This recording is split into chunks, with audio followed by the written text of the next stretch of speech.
उधर जापानी वित्तीय अनुसंधान फर्म नोमुरा ने दरअसल रिसर्च के आधार पर भारत को डेंजर जोन में रखा है और कहा है कि भारत में कोरोना की स्थिति समय के साथ और भी गंभीर रूप ले सकती है। देखिए खास रिपोर्ट।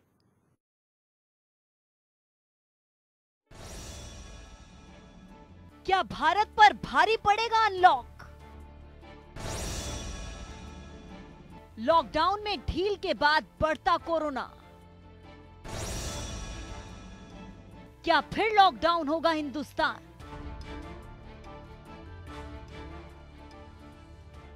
लॉकडाउन को अनलॉक करने का फैसला भारत को आगामी समय में भारी पड़ सकता है।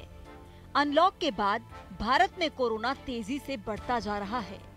गृह मंत्रालय ने चौथे चरण के लॉकडाउन की समाप्ति से एक दिन पहले 30 मई को देश के कंटेनमेंट जोन में राष्ट्रव्यापी लॉकडाउन 30 जून तक बढ़ाने की घोषणा की थी, लेकिन साथ ही ये भी कहा था कि इस चरण में ध्यान अनलॉक पर होगा, जिसमें कंटेनमेंट जोन से बाहर के क्षेत्रों को चरणबद्ध तरीके से दोबारा से खोलने के दिशा निर्देश जारी किए गए थे। लेकिन अनलॉक के दौर में कोरोना के मामले पूरे हिंदुस्तान में बढ़ते जा रहे हैं।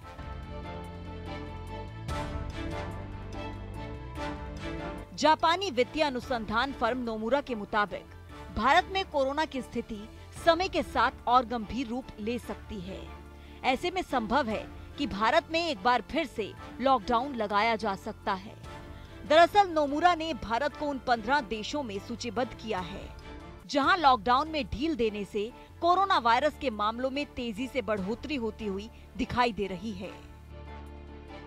नोमुरा ने अपनी इस रिसर्च में दुनिया के 45 बड़ी अर्थव्यवस्था वाले देशों को 3 कैटेगरी में रखा है। पहली कैटेगरी ऑन ट्रैक, दूसरी कैटेगरी वार्निंग साइन और तीसरी कैटेगरी डेंजर जोन है। और नोमुरा ने भारत को डेंजर जोन में रखा है। रिसर्च में बताया गया है कि लॉकडाउन हटने से 2 तरह की स्थितियां उत्पन्न होंगी। पहले में लॉकडाउन छूट की वजह से आवाजाही बढ़ेगी और व्यावसायिक सेवाएं शुरू होंगी, लेकिन इस दौरान नए मामलों में तेजी से बढ़ोतरी भी होगी। दूसरी परिस्थिति पहले से बुरी होगी। चलिए अगर डेंजर जोन की बात करें तो इसमें Bharat, Pakistan, Saudi Arabia, Colombia, Brazil, Singapore, Sweden, Indonesia, Mexico, Canada, Argentina, Peru, दक्षिण अफ्रीका, चिली और इक्वाडोर शामिल हैं।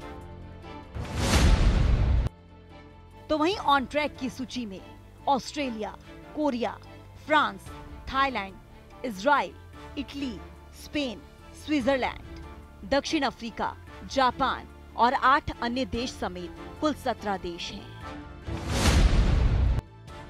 इसके अलावा अगर वार्निंग साइन कैटेगरी पर नजर डालें तो इसमें America, Britain, Denmark, Finland, Hungary, Ireland, Poland, Germany जैसे 13 देश शामिल हैं। दरअसल देश भर में कोविड-19 से संक्रमित लोगों की संख्या करीब 3 लाख हो चुकी है। इसमें से 1/3 मामले जून महीने के महज 10-12 दिनों में सामने आए हैं। भारत में कोविड-19 का पहला मामला 30 जनवरी को आया था, लेकिन इसके बाद 100 दिनों से ज्यादा समय में 18 मई को संक्रमित लोगों के मामलों की संख्या 1 लाख तक पहुंची थी। उसके बाद कोरोना ने रफ्तार पकड़ ली। अनलॉक के दौर में कोरोना और भी तेजी से बढ़ रहा है। जापानी वित्तीय अनुसंधान फर्म नोमुरा ने भी भारत में कोरोना की स्थिति समय के साथ और गंभीर हो जाने का जिक्र किया है। इतना ही नहीं, उन्होंने अपनी रिसर्च में भारत को डेंजर जोन में भी रखा है। ब्यूरो रिपोर्ट, जनता टीवी।